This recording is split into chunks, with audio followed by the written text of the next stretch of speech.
Qué cruel es a veces el viento brutal que arrastra a los nuestros sin preguntar a un oasis del tiempo, del bien y del mal, desde el que un día lejano todo vuelva a empezar.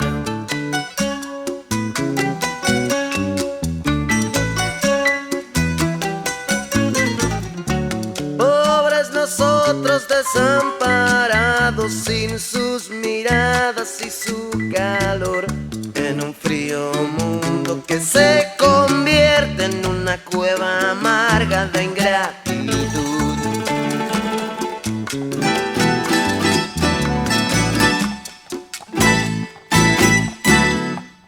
Qué poco camino, qué corta excursión, ya no queda nada de lo que existió, ni gente ni cosas, retuvo el amor, pero la vida vivida pudo más que el dolor.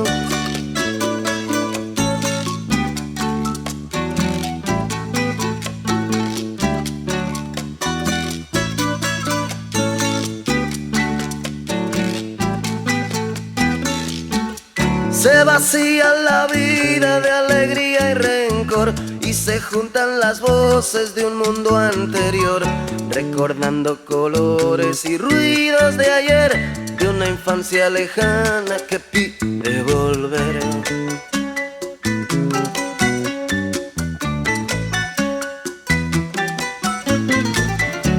Y pasan imágenes de un tiempo olvidado, de un sol amarillo que no brilla más, un desfile de rostros que les son familiares, les sonríen de lejos al verlo llegar.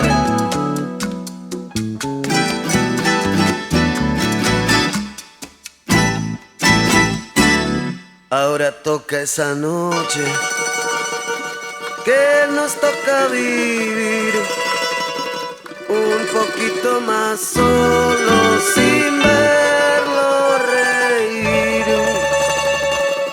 Todavía nos queda el eco de su voz que atrapamos un día en un magnetófono.